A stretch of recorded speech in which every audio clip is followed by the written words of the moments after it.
আমাদের জীবনটা হয়তো দেখতে ভীষণ সুন্দর, কিন্তু জীবনে চলার পথটা একদমই সুন্দর না। জীবনে চলার পথটা কিন্তু ভীষণ কঠিন।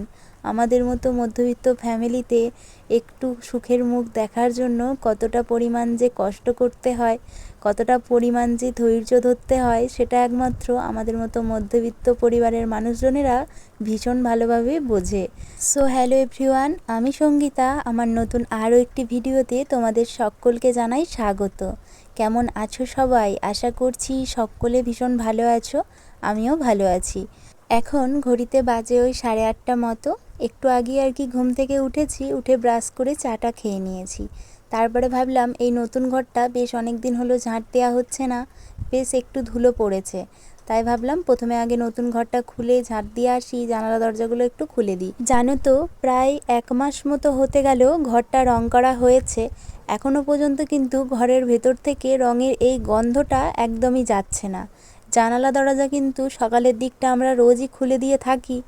যেহেতু এখনও এই ঘরটায় থাকা হয় না, তার জন্য না বেশিরভাগটা জানালা দরজা বেশি খোলা হয় না। সকালের দিকে ওই 1-1.5 ঘন্টা মতো খুলে দিই, আবার বিকালের দিকে একটু খুলে দেওয়া হয়। তারপরে কিন্তু জানালা দরজা বেশিরভাগ সময় বন্ধই থাকে। আচ্ছা, তোমরা কি কেউ জানো যে এই রঙের গন্ধটা কতদিন থাকে? আমার না ঠিক জানা নেই এই রঙের গন্ধটা কতদিন থাকবে। ভীষণভাবে গন্ধ লাগছে। ঘরের ভেতরটা একটুখানি ঝাঁট দিতে ঢুকেছি, আর এত পরিমাণে রঙের ওই ঝাঁঝালো গন্ধটা পুরো মাথাটা ধরে যাচ্ছে।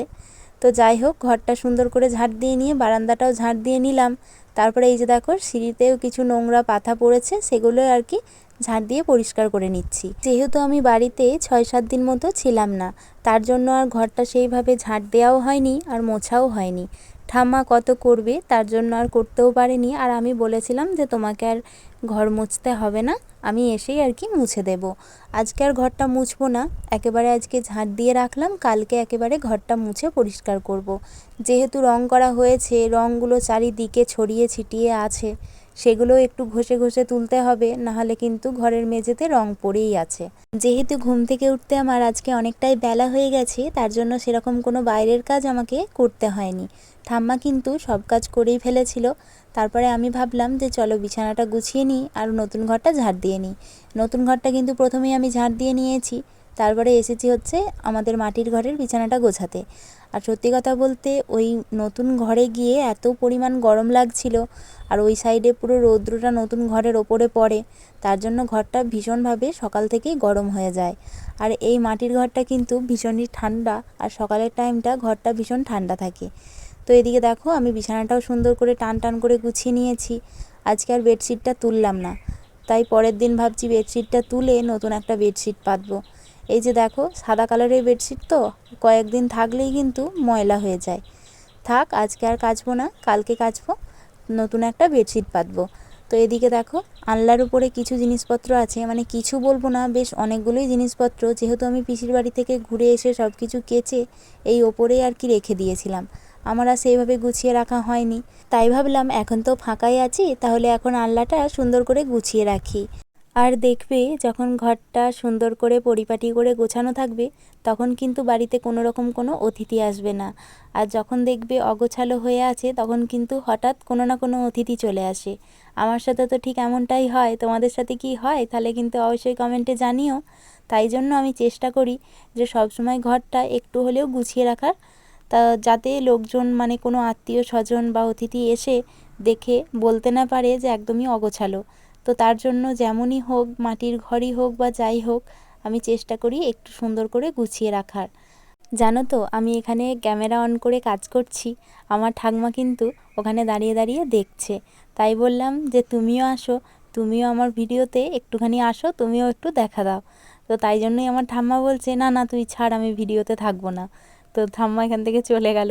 তো এদিকে দেখো, ঠাম্মার শাড়িটাও ভাবলাম একটু গুছিয়ে রাখি। ঠাম্মা কিন্তু একটু পরেই স্নান টান করে পরবে, তাই ভাবলাম চলো পরবে তো কি হয়েছে, এখন একটু গুছিয়েই রাখি। এদিকে দেখো, সব কিছু আমি গুছিয়ে নিয়েছি। আর বেশ কয়েকটা গামছা, দেখেছো, গামছা তোয়ালে এগুলো একটু আলাদা করে রাখলাম, যাতে খুঁজলেই কিন্তু সঙ্গে সঙ্গে পাওয়া যায়। আর দেখেছো, এই বাস্কেটটার ভেতরেও কিন্তু অগোছালো হয়েই আছে, তাই ভাবলাম যে একটু গুছিয়ে রাখি। জামা প্যান্ট সব কিন্তু আলাদা আলাদা করে রেখেছি। জানো তো, নতুন ঘরটায় যাওয়ার যে একটা আনন্দ, এই মাটির ঘরটাকে ছেড়ে দেওয়ারও কিন্তু একটা কষ্ট আছে। যেহেতু এই ছোট্ট থেকে আমি এত বড় হয়েছি এই ঘরটাতেই, এই ঘরটার প্রতি কিন্তু একটা আলাদাই মায়া। তো এই ঘরটা ছেড়ে যেতে কিন্তু একটু কষ্ট তো হচ্ছেই, কিন্তু আবার একদিক থেকে আনন্দও হচ্ছে যে একটা নতুন ঘর আমাদের হয়েছে। তা যাই হোক, এদিকে দেখো আনলাটা গুছিয়ে আমি চলে এসেছি আমার আর ঠাম্মার জন্য একটু ছাতুর শরবত বানাতে। আজকে তো চা খেয়েছি অনেকটাই লেটে, তারপরে ভাবলাম একটু ছাতুর শরবত বানিয়ে খাই। আজকে আমাদের বাড়িতে রান্নাবান্নার কোনো ঝামেলা নেই। আজকে আমাদের একটা হরিনাম বাড়িতে নিমন্ত্রণ আছে আমাদের বাড়ির পাশেই, সেখানে যাব, তোমাদের সাথে অবশ্যই কিন্তু শেয়ার করব। তাই ভাবলাম এখন একটু ছাতুর শরবত বানিয়ে খাই, বেশ তো গরম পড়েছে, নুন চিনির শরবত খাওয়া হয়, তাই ভাবলাম আজকে একটু ছাতুর শরবত খাই। এদিকে দেখো ঠাম্মাকেও একটু ছাতুর শরবত বানিয়ে দিয়েছি আর আমিও খেয়ে নিয়েছি। তারপরে এই যে টাইম কলে জল চলে এসেছিলো, স্নানটাও সেরে নিয়েছি। আর দেখেছো কী পরিমাণ রৌদ্র উঠেছে, ভীষণ রৌদ্র উঠেছে, আর একেবারে তাকানো যাচ্ছে না আর রৌদ্রে দাঁড়ানোও যাচ্ছে না। আর জানো তো এই হরিনাম যখন আমাদের বাড়ির পাশে হয়, একদম ছোট থেকে দেখছি, এই হরিনামের সময়টা মানে এই দুটো দিন এত পরিমাণে গরম পড়ে যে কি বলবো। এদিকে দেখো স্নান টান সেরে নিয়ে ঠাকুরকে পুজোটাও দিয়ে নিয়েছি, আর পুজো দিয়ে না একদম রেডি হয়ে গেছি ওই হরিনাম বাড়িতে যাওয়ার জন্য। যেহেতু একদম বাড়ির পাশেই, তাই ভাবলাম বেশি লেট করব না, তাই একটু তাড়াতাড়িই চলে যাই। এদিকে দেখো কাকিমা, আমি, ভাই আর আমার ঠাম্মা গেছিলাম। তো সেখানে গিয়ে একটুখানি হরিনাম শুনেছিলাম, তারপরে এসেছিলাম হচ্ছে খেতে।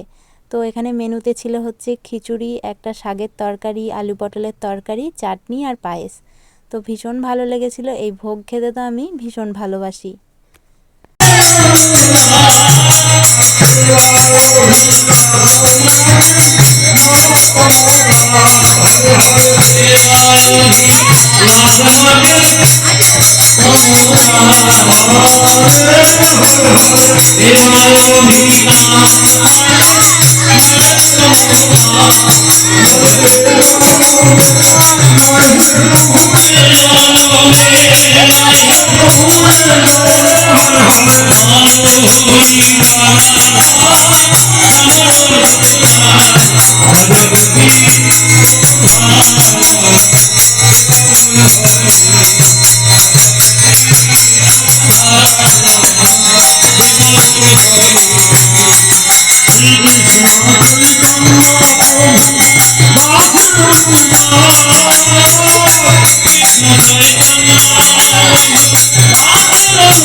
আমি হরিনাম বাড়ি থেকে বাড়ি এসেছি ওই 2:10 নাগাদ, আর ঠাম্মা এসেছে 3টের সময়। মানে আমি কিন্তু খাওয়া দাওয়া করে একটুখানি হরিনাম দেখেই বাড়ি চলে এসেছিলাম, আর ঠাম্মা একদম হরিনাম শেষ হয়ে যাওয়ার পর কিন্তু বাড়ি এসেছে।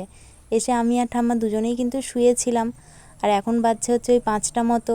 এই যে জামা কাপড়গুলো দুপুরে কেচে শুকাতে দিয়েছিলাম, ওগুলো শুকিয়ে গেছে, তাই ভাবলাম এগুলো তুলে নিই। ঠাম্মা যেহেতু হরিনামের শেষে বাড়ি এসেছে, তার জন্য কিন্তু হরিনাম বাড়ি থেকে চিঁড়ে প্রসাদও নিয়ে এসেছিল। সেটাই কিন্তু সন্ধ্যাবেলা খেয়েছি, আর এই চিঁড়ে প্রসাদ খেতেও আমি ভীষণভাবে পছন্দ করি।